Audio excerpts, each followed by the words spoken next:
Hello and welcome to a new video. We are going into our winter reads.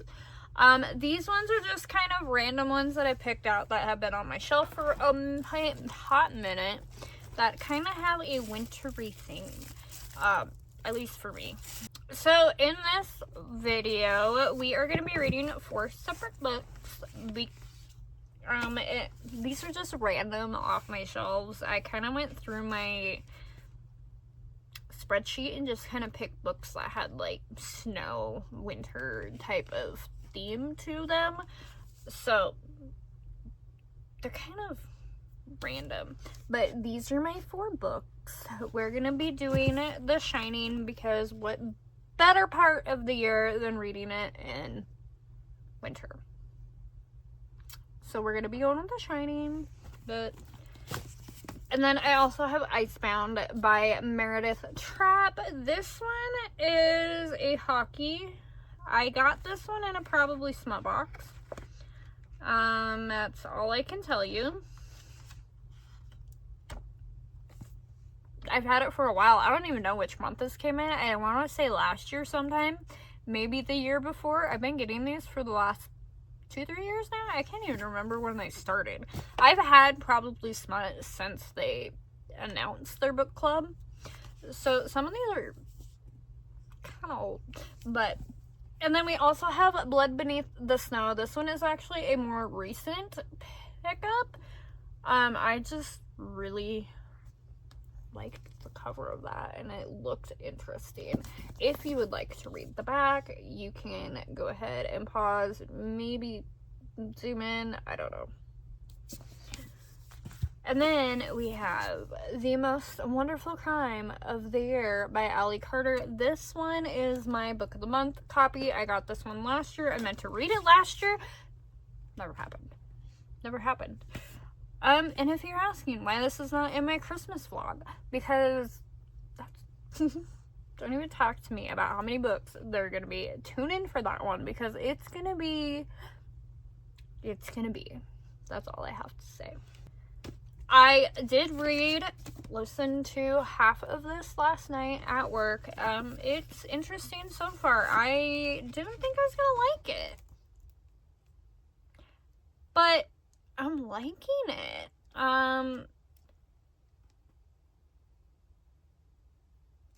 So we're following Maggie Chase and Ethan Wyatt. They're both authors in this firm.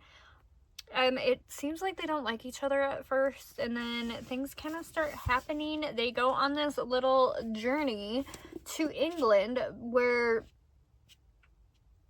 they are to spend the holidays with their biggest fan ever. They literally get on a jet together and fly off to England, and they're met with their favorite author. And things start to go haywire, and it's just one of those, like, whodunit, what's that game called? Clue.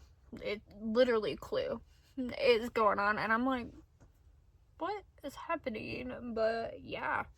So, I'm enjoying it. I will tune back in when I finish it. Hello. So, we finished this one. The Most Wonderful Crime of the Year. And I actually really, really enjoyed this one. So, we are following, Maggie Chase and Ethan Wyatt. And they get special letters asking them to show up at their #1 fan's house, and it just starts going awry, and they have to solve a mystery murder, and there's a little bit of a romance going on. I'm like, yeah, it was fun. 4 stars. I really enjoyed the mystery, the thriller, the romance. Like, I enjoyed all of it. It was fun, and that's really all I have without giving too much of the story away, because you kind of just need to read it to know what happens, because this is one of those, like, you can give away way too much by just saying one thing. So yeah, that one's done. And then next up, I started Blood Beneath the Snow by Alexandra Kennington. I wasn't too sure about this one. I'm about 40% into it. And so we are following, I don't even know what her name is. Revna. And she is godforsaken. From what I'm gathering, godforsaken means you are not, given powers by the gods. Like, her 4 brothers, she is a princess. Her 4 brothers have powers given to them by the gods, but she doesn't have. Like, she's basic human. Pretty much is what godforsaken means, I guess. I don't know if I just didn't get that or what, but we start off with there's a ritual involving a newborn at the end of the year, month, whatever. There is an author note in here. Like, there are some dark stuff that goes on in this book. So if you don't like heavy themes, like, here's a just a brief author's note. You can stop and read that and see if this book is for you. It starts a little dark, and we are at wartime, and there's some bloodshed, and the priest literally, like, shoots ice, and she runs into it, breaks her nose, and her mom hates her and pretty much treats her like shit. Her dad's no better. And then she is supposed to be married off. Something happens. She's now at the front of the war, and she gets kidnapped. So that's where I'm at. I'm enjoying it a little bit more than the beginning, so we'll see where I end up at the end, but I think I might enjoy it. But that's all I have for you. I will see you guys when I finish.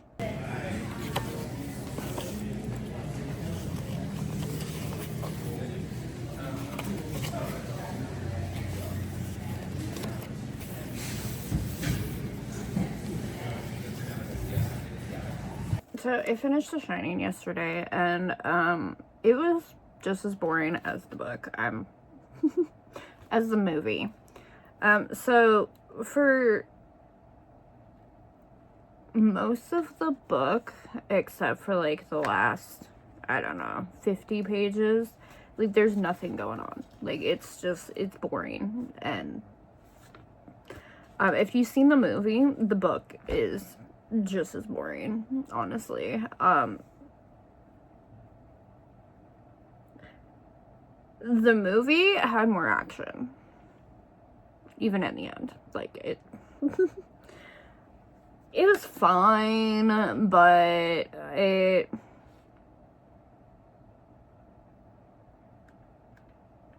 is it my favorite Stephen King? No. I don't have any thoughts. Like, if you've seen the movie, you know what happens. Like, there's really not much of a complete difference that I noticed anyways. There's a couple things that are different in just like their background, and then we do get more time with Danny and Tony, and just like in Danny's head in here, which I liked.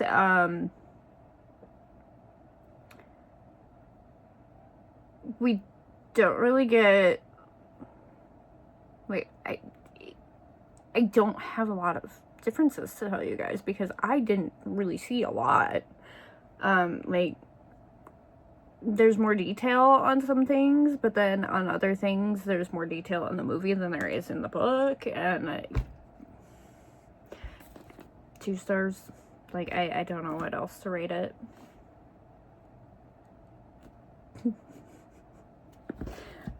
We do need to finish Icebound today by Meredith Trapp.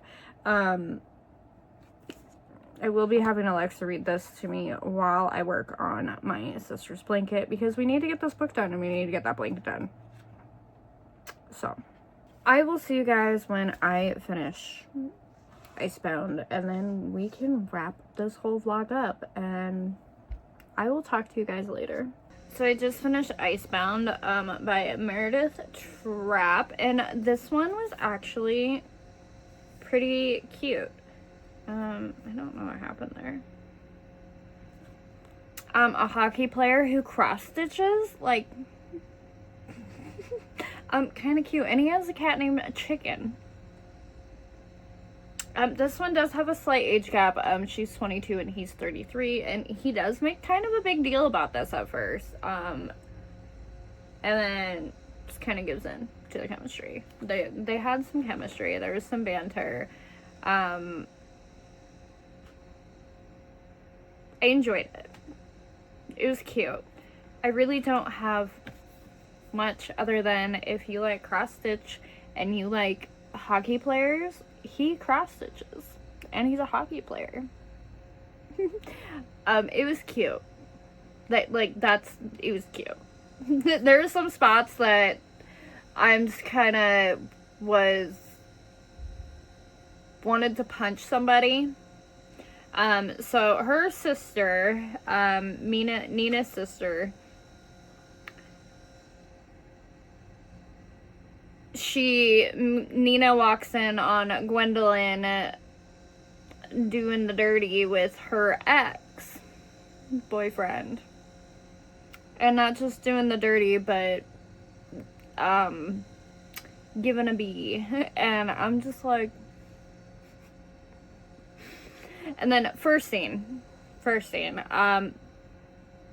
This really isn't a spoiler, but if you don't want to know, skip ahead real quick.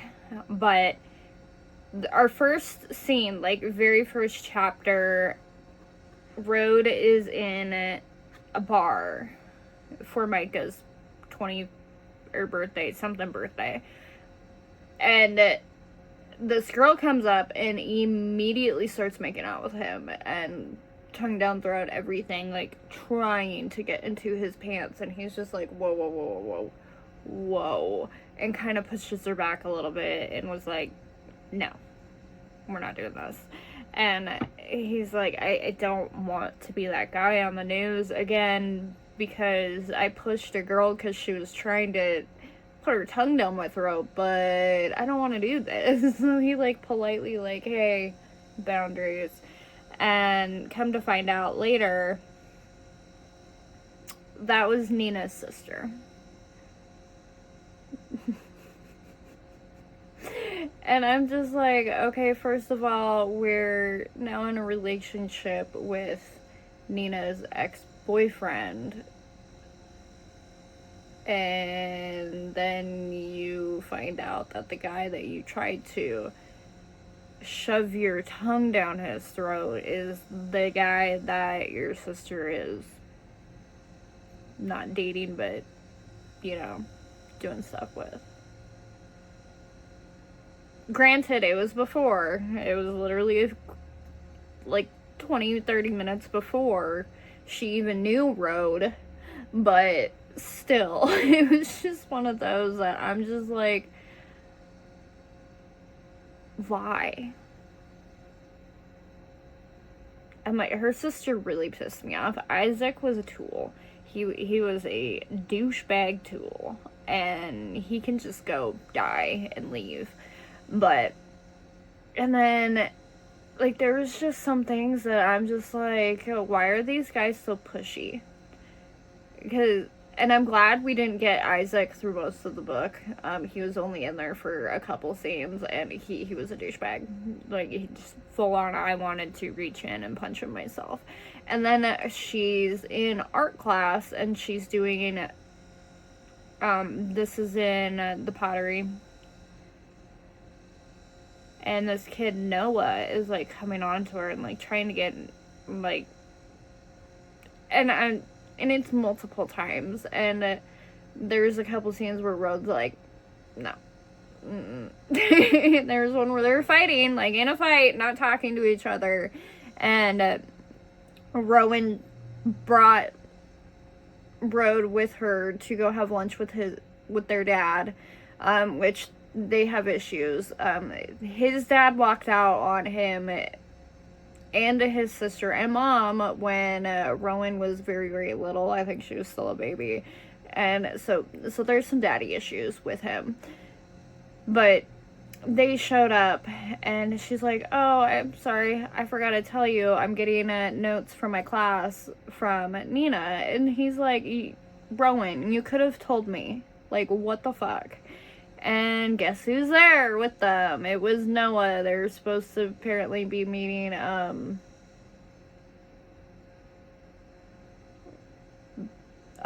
sponsorship. I don't know. She was doing like not like a fundraiser type thing, and a meeting with the professor, I think. I don't remember. But that's why Noah was with her. And he's like trying to like touch her and put his arm around her and stuff like that. So Rode immediately like pulled her in and kissed her and everything. And I'm like, jealous as fuck. But he also shouldn't be putting their hands on her because she was literally stepping away from him while he is trying to put his hands on her. And Nina's like,